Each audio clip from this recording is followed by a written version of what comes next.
and you know where you are. You're going to be in a morally dubious, ambiguous universe. You're going to be with somebody who's a troubled police officer, somebody who brings different issues to bear sometimes in the cases he investigates, and somebody who's sometimes troubled and was tormented by his humanity. Humanity does his best to conceal. But that's enough about Stephen Tompkinson. Let's talk about DCI. I couldn't resist that one, Stephen. Great to see you again.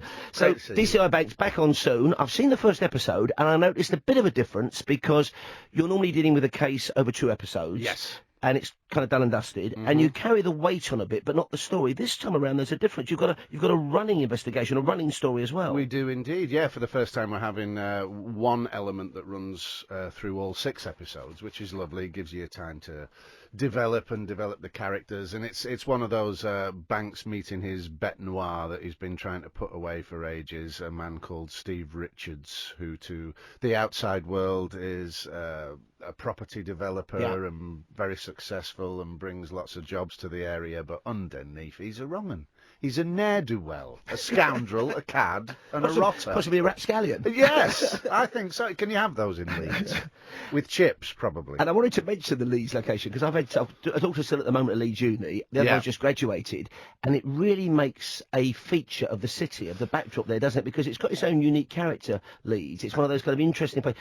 It's where old meets new. It's very kind of upwardly mobile, very vibrant, but at the same time, it looks real. Oh, absolutely. I mean, you know, you can set something that's very metropolitan, and then within half an hour, like where Banks's cottage is, you're literally in the middle of nowhere. So you're spoilt for choice with storylines, and it becomes a character, as you say. Because the last time I was up there, I went to a fascinating place. I think it's called Saltaire. Yes, it's massive former cotton mill or textile mill. Yeah. It's been turned into kind of a David Hockney gallery mixed shopping centre, and it's an astonishing place. Yeah, it's a little bit like Bourneville. It was all made for the workers. Yeah, and a village there. Yeah, it's beautiful. And a guy called Titus Salt ran it, and he wasn't not for religious reasons, but he saw the damage that drink could do, as we both know, Stephen. That's well, yes, we've heard. But they've now got a wine bar there. It's called really charmingly "Don't Tell Titus." Yes, exactly. And a nice Leeds humorous style to the history. And the Hockney stuff there is amazing. It's well worth a visit. And how many banks have there been now? Because I've seen them all, but although he's not been around that long, as I said earlier, he's really registered in the way I think that Morse and Frost and Lewis have as well. He's one of those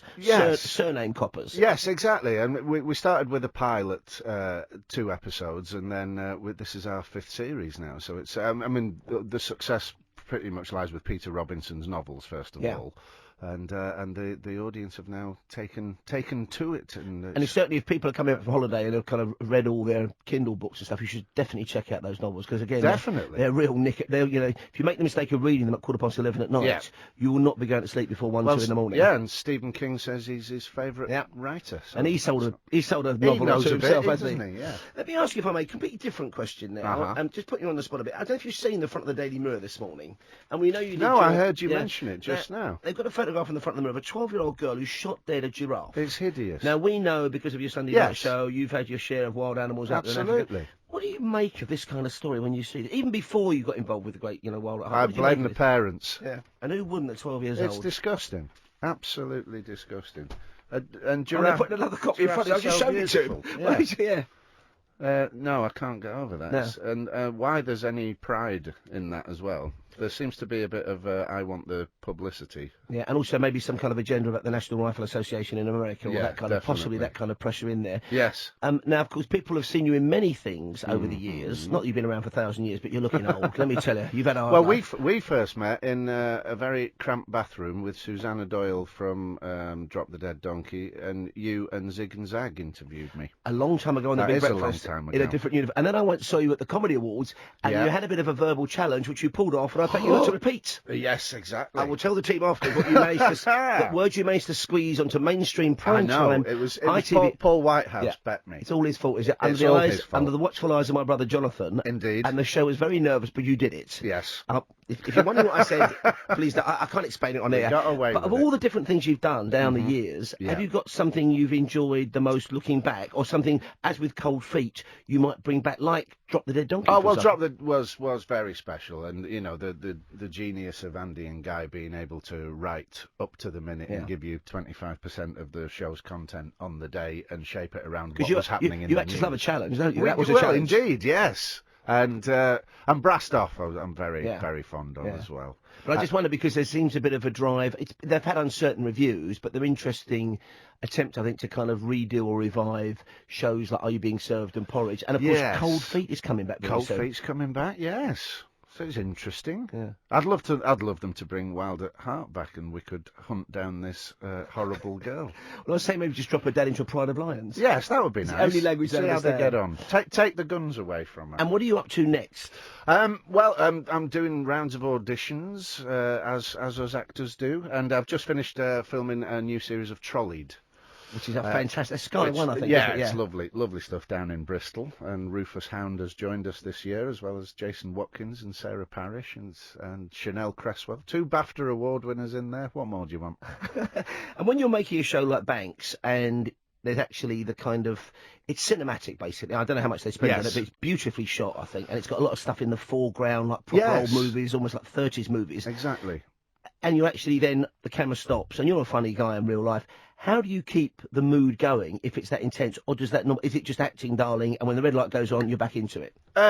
Pretty much. I mean, I think because we've had the luxury of being together for 5 years, there is a shorthand there, and you look forward to messing about, really, just to make the days a little shorter, because night shoots in Leeds and having jet lag and waking up and you're still in Leeds can get you down now and again. So there's a bit of lightheartedness never goes amiss. And what do you watch when you're not appearing in stuff? What do you enjoy watching? Gomorrah, I really enjoyed. So I've yet to catch up with that. There's a news. I've yet to see an episode of that. And I've been watching a series called Spotless. Oh, I've heard of that. Yeah, a crime scene cleaner. Yeah, very good. And we're marking the passing this morning of an absolute comedy titan. The word legend can be overused, not in his case. Gene Wilder. Now, he did live to 83, but he made some remarkable films, didn't he? Oh, absolutely. And some moments that will stay there forever. I mean, the best version of Putting on the Ritz in Young Frankenstein with him and Peter Boyle, that he really fought for. Mel didn't want that in the film. Really? I did not know that. And he said, no, you've got to let me do this. Because I must say, I don't know, I'm sure you've had the approach, and I'm sure you wouldn't be bothered to do it, but I don't know if you're a Strictly Come Dancing fan. I am a fan, but no, Wild Horses wouldn't. Did you see Peter Schmeichel doing it? I haven't. Peter Schmeichel did it a few years back. Yeah. Called Giant Strapping Goalkeeper. Indeed. And they stuck him in Top Hat and Tails for one episode. And I'm not kidding. He was more like Peter Boyle. And he was. I expected him to go, yeah, when it came to his part, because he had that lumbering look. Bless. The other thing I learnt this morning was that Gene Wilder apparently insisted, and it was a make or break deal, that his entrance in Willy Wonka, he would do that tottering walk and the somersault. Yeah, that's genius. That's one of the great entrances. That and also was in the third band, one of the great entrances in cinema. Yeah, definitely. And sorely missed, and Blazing Saddles as well. The Waco kid, he was just phenomenal. See, if we get back to Banks just for a minute, again, we were talking about this with our TV expert a couple of weeks ago, Mike Wall from the Daily Express, and we mentioned this was coming back, and he said how much he enjoyed it, and he said he thinks we're living through a fascinating time, and interestingly, Clive James, the great TV critic and poet, has got a book out, and it's about box sets. And what he says is, what's interesting, and I think you can apply it to Banks, but I'd appreciate your views, is you mentioned Gomorrah, which I've not seen, as Spotless. I love The Sopranos, Stranger Things on Netflix is brilliant, that kind of show. And I do wonder whether, in a sense, the hour-and-a-half, 2-hour movie has kind of had its day. Because what you've got with Banks is effectively a 6-hour movie. Yes, it still has the 2 hours being a case being solved. But then you can either watch them together, people buy them on DVD, and you've got this chance to actually allow something to really spread. Yes, I think the market has changed with binge watching. Even with things like Breaking Bad. I mean, I caught up with that very late. I didn't think it was as good as The Sopranos, but it's still a fantastic series. But you kind of think, if they'd made that as a 2-hour movie, it'll be and that'd be it. Exactly. You couldn't have that in. And again, with something like Banks, you couldn't get involved in your character's psyche and his life. No, exactly. And it's nicer to have the time to play with the audience about which suspect you want to build up for a moment and then take away. And you're sort of you're puppet mastering a bit, and you get to do what people tend to in the movies, or is it too intense? Do you see rushes ever? Do you see stuff before the edit ever? Yes, I do. Yeah, and assemblies and. And are you tough on yourself? Are you a tough critic of your own performance? Very much so. Yeah, and it is because you're not being great this morning, with all respect. Oh, terrible! We need a retake. Terrible. Good job this isn't live. Great face for radio. But so what are you looking out for then as an actor? Stillness. It's one of the first things they tell you is that less is more on camera, and it's so true. So when you find yourself over animating, it can get in the way, because especially on a big close-up. And that's right, because the TV screen, unlike the cinema, it's quite a small thing in the corner of the room. Yeah. Yeah. You're still worried about being too mobile. Absolutely, yeah. It's much better letting the audience decide what you're thinking rather than you demonstrate it for them. It's fantastic stuff. I've seen the first episode. I've been privileged. It's back on the box. It's DCI Bank, starring, of course, amongst many other people, Stephen Tompkinson. And finally, I always ask people when they come in as actors, off the top of your head, what are your top 3 favourite films of all time, Steve, would you say? I'm sending you in a spacecraft to Beetlejuice. Right. You've got a DVD player or you've got a computer. It's only downloaded 3 movies. What would they be? The Quiet Man. Oh, John Wayne, John Ford, John More in a Hole. Ford, That's a yeah. master. That's the one they used a clip of that in E.T., don't they? Yes. It prompts Elliot to kiss the girl. That's right. Brilliant That's film. right. Blazing Saddles, because it never fails. I find something new in it every time. And I'd take The Godfather. One or two, or both. I'll let you Well, both. can you have both? Yeah. Oh, yeah, thank you. The third one maybe not as much. Oh, no, but no, one and definitely not. Always a pleasure. Fantastic to see you. Paul. Stephen Tompkinson, DCI Banks. Make sure you catch it this time around. The others are available on DVD, of course.